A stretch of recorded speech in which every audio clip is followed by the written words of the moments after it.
Surabaya karena pertemuan kami dengan perguruan tinggi Katolik itu di Surabaya. Izin menghubungi, beliau menyatakan dari Polrestabes, gitu kan. Saya jawab ada apa-apa karena saya sedang ada pertemuan gitu. Lalu beliau WA meminta pernyataan itu, video itu.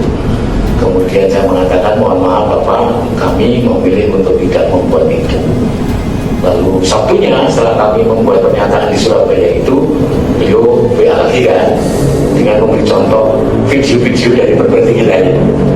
Ada UNSUD, ada UNDIP, ada UIN dan sebagainya, dan beberapa PTS di Semarang. Dia jawab saya sama. Maka tadi pagi beliau mengatakan Pak Bo, kasihan dengan saya gitu. Maka saya katakan saya tahu panjenengan menjalankan tugas, tetapi saya juga harus menghormati pilihan, tolong menghormati pilihan kami. Lalu tawaran terakhir adalah tidak video tapi pernyataan. Lalu diberi contoh juga dari salah satu rektor di Semarang. Dia saya katakan tidak, karena kami memilih sikap itu. Jadi intinya bukan kami membenci, tidak. Ketika itu hal baik, tentu harus kami katakan baik. Dan itu kebenaran loh. Tetapi ketika ada sesuatu yang tidak pas, ya kami harus mengatakan itu tidak pas. Dan mari kembali ke hal-hal yang sesuai dengan prinsip-prinsip demokrasi dan konstitusi. Ininya itu Mas Indah. Indonesia tanah air beta, pusaka abadi nan jaya. Guru besar maupun sivitas akademika, universitas atau perguruan tinggi negeri maupun swasta di seluruh Indonesia, kurang lebih hampir 50 perguruan tinggi negeri maupun swasta, dari guru besarnya, sivitas akademikanya sudah bersuara. Intinya adalah darurat demokrasi, dan mereka secara tulus mengingatkan kepada Presiden untuk kembali ke jalan yang benar. Suara kampus adalah suara nurani bangsa. Para guru besar, para sivitas akademika itu adalah mewakili kepentingan rakyat Indonesia, mewakili suara rakyat. Nah, pada saat beliau-beliau itu bersuara, dimulai dari UGM, kemudian Universitas Islam Indonesia, kemudian Universitas Indonesia, Institut Pertanian Bogor, dan seluruh perguruan tinggi yang ada yang telah bersuara, nadanya sama. Nadanya adalah nada keprihatinan terhadap situasi kebangsaan, situasi demokrasi, dan ada indikasi mereka sangat khawatir dengan netralitas dan keberpihakan dari Presiden maupun aparatur penyelenggara negara seperti TNI, Polri, dan sebagainya. Mereka hanya mengingatkan. Namun yang terjadi ada counter. Seorang buzzer yang mengatasnamakan dirinya mungkin wakil dari pemerintah, wakil dari istana, mengatakan bahwa para guru besar dari berbagai universitas itu adalah seperti orkestrasi untuk kepentingan elektoral. Ini sangat-sangat blunder dan salah sekali. Salah. Kampus itu adalah suara nurani kebangsaan yang sangat otentik.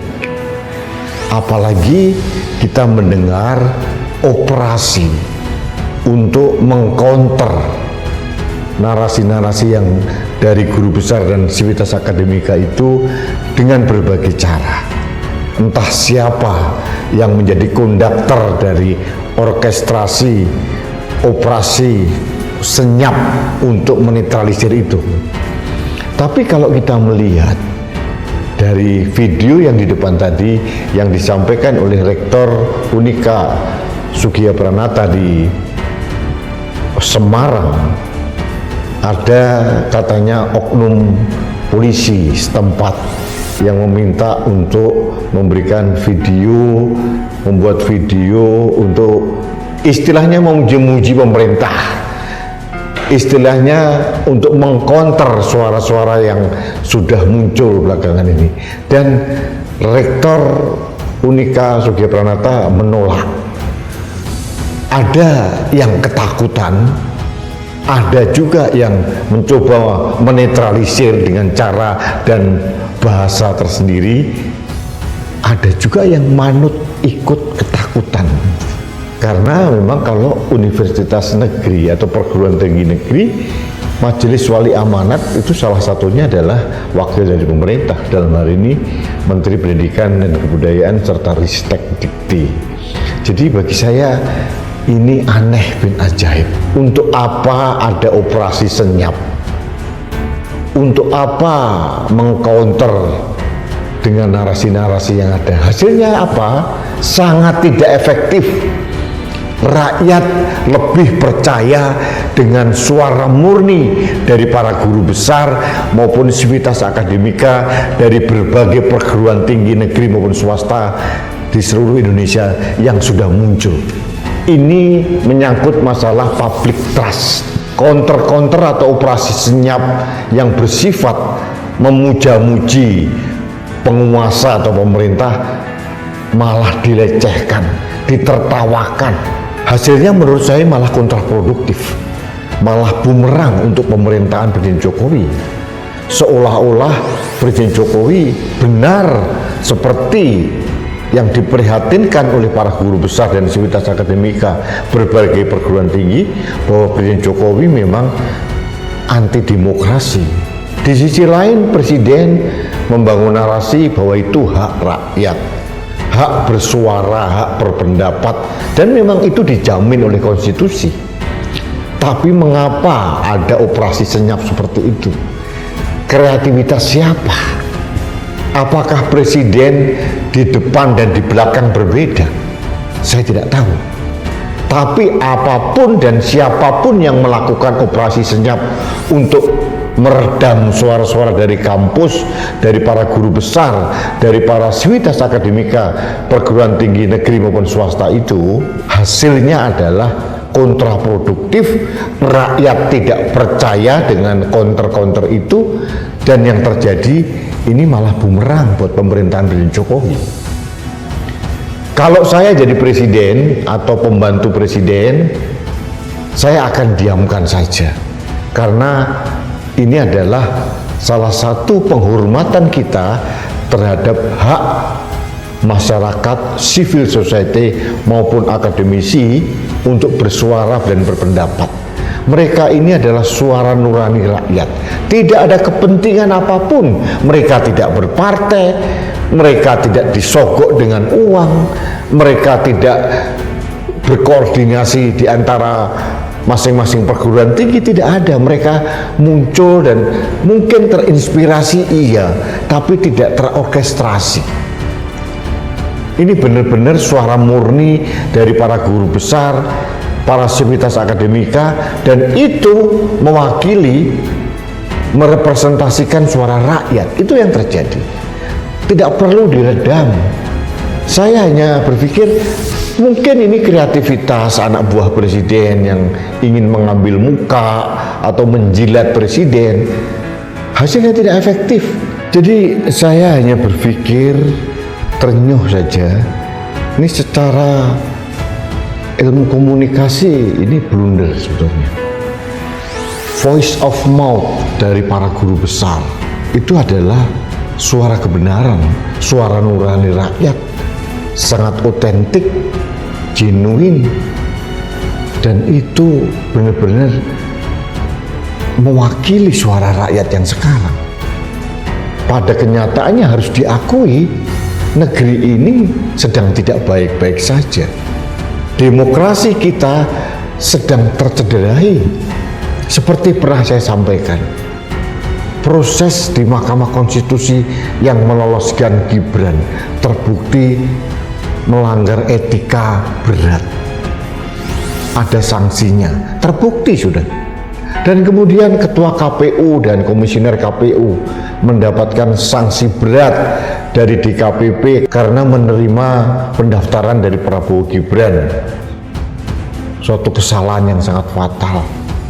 Kemudian kita lihat bagaimana Presiden Jokowi sehari-hari pekerjaannya hanya bagi-bagi bansos kemana-mana. Saya tidak tahu untuk apa Presiden melakukan hal itu. Kontraproduktif. Rakyat sudah cerdas. Bansos itu bukan uang pribadi Pak Jokowi. Itu adalah uang negara, hasil dari kesepakatan antara pemerintah dan DPR. Makanya ada undang-undang APBN. Itu uang negara, uang rakyat yang dikumpulkan dari pajak dan dari berbagai masukan-masukan yang lain. Dan itu bansos BLT itu adalah hak rakyat. Jangan dipolitisasi. Ada indikasi meredam suara-suara dari para intelektual kampus. Ada yang ketakutan, ada yang menolak. Siapapun yang melakukan ini malah jadi bumerang bagi Presiden Jokowi. Rakyat yang menerima bansos tidak berhutang kepada siapapun. Jadi hampir tidak ada makna operasi bansos yang dilakukan oleh Presiden Jokowi. Menurut saya begitu. Kalau ingin meningkatkan elektoral dari anaknya, tidak perlu sekasar itu permainannya Presiden Jokowi. Rakyat sudah cerdas kok.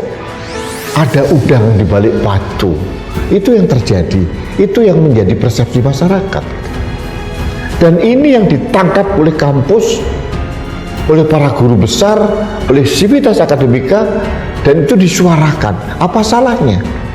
Hak bersuara, hak menyatakan pendapat, itu dijamin undang-undang dasar, dijamin oleh undang-undang juga. Jadi untuk apa ada operasi senyap? Untuk apa ada upaya meredam segala macam? Saya kasihan dengan institusi Polri yang seperti yang disampaikan oleh Rektor Unika Sugio Pranata tadi. Kasihan sekali. Kasihan. Mereka sampai ngemis-ngemis minta tolong untuk dibuatkan video, akhirnya ditolak. Ini kasihan yang bersangkutan. Atas perintah siapa? Perintah atasannya. Atasannya siapa? Kapoltabes. Atasannya lagi siapa? Kapolda. Atasannya lagi apa? Kapolri. Apa benar itu perintah Kapolri? Gak yakin. Saya tidak yakin. Masa seorang jenderal polisi Listio Sigit Prabowo akan menggadekan institusi Polri yang kita cintai bersama hanya untuk kepentingan pragmatis Pilpres? Indonesia sejak dulu kala tetap dipuja-puja bangsa